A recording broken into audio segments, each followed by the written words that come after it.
Hello, hapana shamwari. Komanda ana pano. Ndadzoka zvekare. Tichitaura nezvehupenyu sevana vaJehovha. Vazhinji vandirosangana navo vanoda Mwari. Vakapa hupenyu hwavo kuna Mambo Jesu. Zvinonzi kutendeuka. Zvisikwa zvitsva muna Jesu sezvinotaurwa muna 2 Corinthians chapter 5 verse 17. Vane church kwavanoenda, kwavano fellowship, vachipinda nevamwe sezvinotaurwawo neshoko. Vanoda Mwari zvikuru. Vanoziva kuti shoko rinotaura pamusoro pechegumi, kupa, ende vari kupa. Asi havasi kuona upenyu hwavo huchichinja. Vari kudopa wei, vambozama, vakambonzwa kunzi mukapa yakawandisa, vakakwereta vakapa, asi hapana chabuda. Shoko ranyepa here? Kwete, harinyepi uye harishanduki. Saka ukaona uri panzvimbo iyoyo yekuti wapazve, waita zvipi, uchiedza nepaunogona napo, zvinhu hazvisi kufamba. Unofanira kuziva kuti pane chimwe chinhu chausiri kuita zvakanaka. Ini ndakasvikawo panzvimbo yakadaro. Ndakange ndati baba, indapa inini. Ndamboedza, chegumi ndiri kubisa, maofaring ndiri kubisa. Kana testimony zvayo kana yekuti ndanongawo senti pasi, ndandisina. Mwari wenyasha vakaunza muranda wavo akatanga kutidzidzisa. Kuchechi kwedu kwandaipinda mazuva iwayo, vaingoti imi munozviziva kubisa chegumi, imi munozviziva zvamunofanira kuita kubisa maofaring. Asi vanhu vanozviziva, vakazvizivira kupi? Ivo vasina kudzidziswa. Ndopane dambudziko. Mapastors ndakutaura nemi, ana mai mufundisi ndakutaura nemi, vatungamiri vemaseo groups nemasangano ndakutaura nemi. Chese tinofanira kudzidziswa. Hatingangoti munozviziva. Shoko rinofanira kudzidziswa. Kana chakataurwa mushoko, munhu wese anofanira kudzidziswa. Kwete kamwe chete. Zvinofanira kuramba zvichidzokororwa. Musangoti imi munozviziva kuti munofanira kuda munhu wese. Vanhu havazvizivi, havana kudzidziswa. Takabva kunyika uko, hatina kudzidziswa. Kupa kwekunyika nekupa mumba yaMwari zvakasiyana. Saka ini komanda ana ndakuda kukudzidzisai maitirwo azvo. Ndodaira kuti ino part 1. Kana zvinhu zvako zvisiri kufamba iwe uchipa, une mwoyo wekupa, pane zvausiri kuita zviri right. Pane nzira yekupa inoenderana neshoko. Pane nzira isiriyo yekupa isingaenderana neshoko. Unodaro uri kupa kuchechi usingape Jehovha. Makambozvifunga here izvozvo? Unodaro uri kupa kusangano rako asi hausi kupa Jehovha. Muri kukanda mubasket, muri kukanda muplate.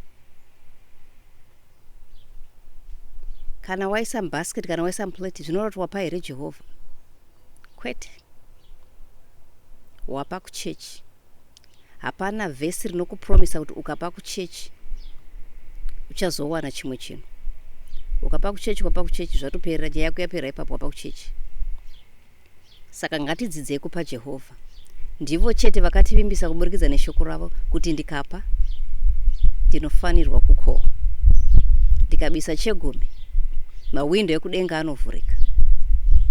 Saka vazhinji vari kuti Mwari inga ndiri kupa 1, inga ndambobisa 1, inga aposo vakatizvo ngatibisei, ndikabisa zvekare. Imwe ndakatonokwereta, ndakazotengesa mbudzi. Ndingangokusimbisai kuti ukatora mashoko andiri kutaura zuva ranhasi, upenyu hwako uchachinja. Kwete mangwana asi nhasi.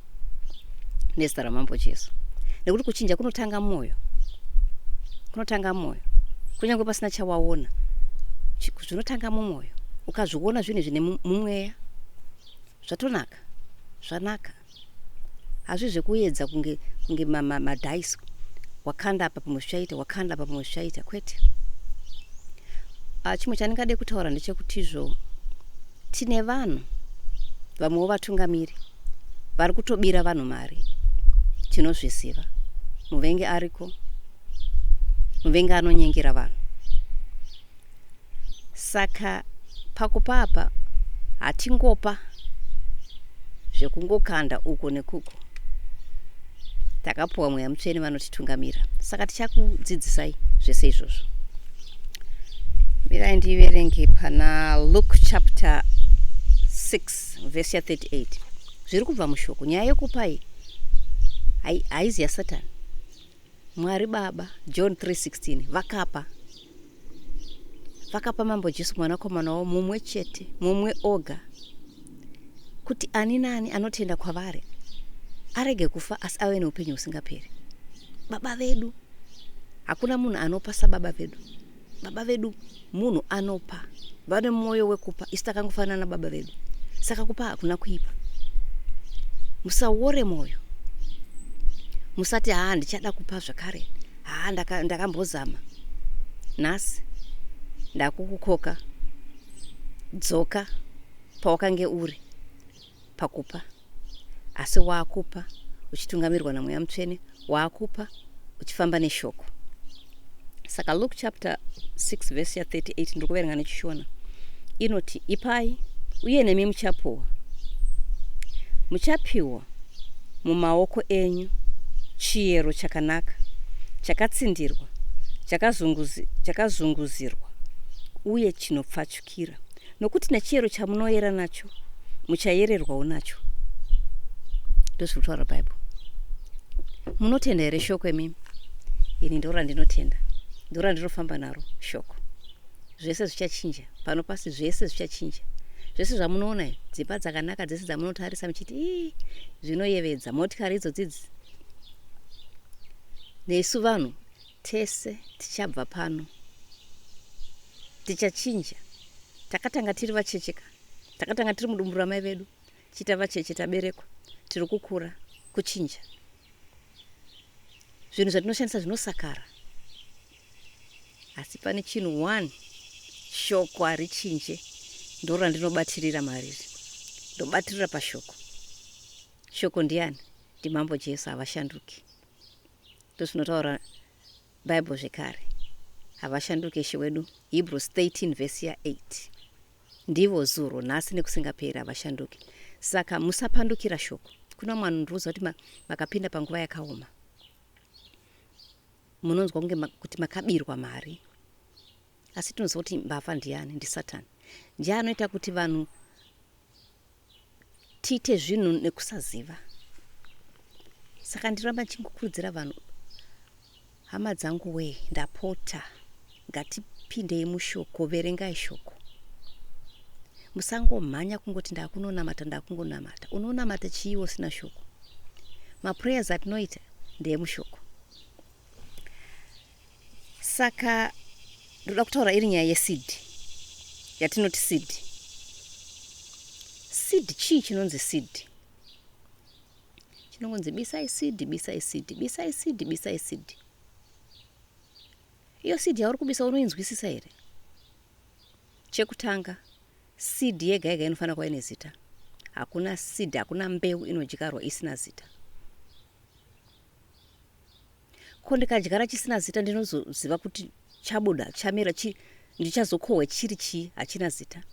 Vazhinji vari kungonzi bisai seed, asi seed haina zita. Vachimboti ndadyara seed yangu, ndadyara seed yangu. Wangopa kuchechi. Ndine urombo hwekutaurira, wangopa kuchechi. Hakuna seed isina zita. Mambo Jesu imbeu yakapuwa naBaba vakaiswa mune mhandara Maria. Pakauya ngirozi angel Gabriel achitaurira Maria. Akanyatsotsanangura pamusoro peseed iyoyo nezvayaizoita. Mukaverenga Bible, Isaiah anotaura izvozvo zvekare pamusoro peseed iyoyo. Luke chapter 1 inotaura zvekare pamusoro peseed iyoyo. MuLuke chapter 2 muchiona zvakazoitika. Hakuna seed isina zita. Kana muchida kudyara tsunga, munoziva kuti tsunga ndiyo yandiri kuda. Munoziva kuti tsunga inoita pavhu rakaita sei, tsunga inotesta zvakaita sei, munozviziva. Ndoya munofarira munodyara tsunga. Hamutore repi modyara repi muchida tsunga. Hamungoti mukangoona seed yamusingazive kuti ndeyechii, mungoti seed rega tingodyara. Ndeyei? Saka munhu ngaazive kuti seed yaari kudyara ndeyechii. Kana ndiri kuda motikari, seed yangu inenge ichinzi chi? Motikari. Ndozita racho iroro. Kana ndiri kuda iri Toyota Corolla ndotaura, kana ndiri kuda iri red ndichitaura. Kana usingazive, sezvandakanga ndakaitawo inini pandaida motikari, ndaziva kuti ndichada motikari nyowani. Kuti ndanga ndinayo yangaita sei? Yanga ya TO pamakore, yanga yafamba pamakore. Ndakati mweya mutsvene, ini ndiri kuziva kuti ndiri kuda motikari, asi handisi kumboziva kuti ndiri kuda motikari yerudzii. Ndiri kuziva kuti handisi kuda vheni, nokuti ndakanga ndine vheni, ndikati handichada vheni. Ndiri kuda isiri vheni, asi handisi kuziva kuti ndiri kuda chiri chii. Ndibatsireiwo. Saka ndakawana rubatsiro. Vakandibatsira. Unogona kubatsirwa namweya mutsvene. Saka paseed apa muna Galatians chapter 6 mukatanga pavhesi ya 7, 8 munoona kuti chaunodyara ndo chaunokohwa. Saka hakuna munhu anodyara chisina zita. Chinhu chose chine zita. Saka ukangotora uchingoti seed isina zita, kungokanda hama yangu mundiro, ndozvawangoita mangopa kuchecha, hapana chinombomera ipapo. Hapana chinomera. Saka tichitaura izvozvo zvekare tiri panyaya yeseed apa. Seed inodiridzirwa. Seed haizi yekungoti unongokanda. Ngokanda zvako woenda kuti rimwe ramazuva ameno pamwe zvichazoita. Murimi haadaro. Ngatirangarire nyaya yemurimi.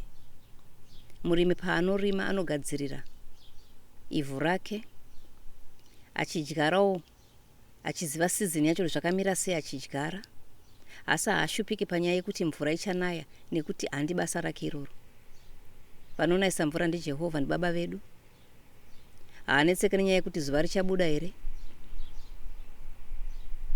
Akagadzira ivhu rake zvakanaka. Zuva richabuda, zvinhu zvichabuda, asi achanga achisakurira. Mashoko edu anosakurira seed yedu. Zvichienda kuti tadyara here. Nekuti dzimwe seed hadzina kutombodyarwa zvachose. Hadzina kudyarwa, dzakangokandwa. Padzakakandwa hadzina kutombodyarwa. Haungatombokohwe. Dzakatodyiwa neshiri. Dzakadyiwa neshiri seed dzenyu idzodzo, hapana kwazvakamboenda. Zvakangoperera ipapo. Shiri dzakauya dzikangodya. Imi muri kumba uko muri kungoti, rwendo runora murume wangu. Aiwa, $2,000 yatakakwereta iyaka. Inofanira kutoburitsa chimwe chinhu. Apa mune mambonzwa matestimony evamwe vanhu. Saka hatisi testimony dzakanaka tikanzwa testimony dzevanhu kutikurudzira. Asi hauteedzeri testimony yemunhu unoda kutungamirwa namweya mutsvene. Ndakuenda pachegumi. Chegumi ndechaaniko? Chegumi ndechaJehovha. Ndo zvinotaurwa pana Leviticus chapter 27 verse ya 30. Chegumi ndechaJehovha. Vamwe vari kuti ndechavo, asi ndinokuudzai kuti ndechaJehovha. Ndo zvinotaurwa neshoko. Iye muridzi ndiye achakuudzai kwekuchiendesa.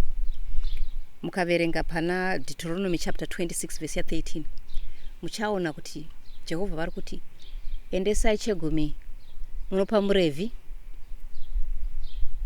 maprista. Endesai chegumi mupe vatorwa, maforeigners. Endesai chegumi mupe chirikadzi. Endesai chegumi mupe nherera vasina ana baba. munoudzwa nemuridzi wayo wechegumi kuti chinoenda kupi. Chegumi chingave chiri chii? Chero chinhu chinogona kuva chiri chegumi. Laptop, computer, phone, mari, hembe, chikafu. Chero munongovhunza kuti Jehovha ndoendesa chiri chii, nekuti vamwe vari kuti handina basa. Asi kana wanga uchishanda une basa raunoshanda uchitambira mari, kana pamwedzi kana pasvondo, kana every 2 weeks, papay yako ipapo unotora 10%. Kana uchida kubisa yakawanda unogona kuita zvakadaro, asi usazoita 5%. Chinenge chisisiri chegumi. Chegumi chinotangira pa 10%. Unogona kubisa 15%, kana 20%, kana 30%, zvakuenderana nekutenda kwako. Chegumi ndati ndechani? Chegumi ndechaJehovha. Saka tichazotaura papart 2 tichienderera mberi ndichikuratidzai kuti kubisa kana kupa Jehovha tinovapa sei. Mwari mweya, hanzi vanomunamata ngavamunamate mumweya nemuchokwadi. Ko ndingatore hembe ndichiipa Mwari ndinovapa sei? Mwari Baba ndovapa hembe sei? Ndingavape mari sei? Ndikomanda Ana ndichiti tisangane zvekare papart 2 tichidzidza kuti tinopa Jehovha sei, uye tichizokohwa kana kuti tichizoona zvibereko mukupa kwedu muzita raMambo Jesu. Amen.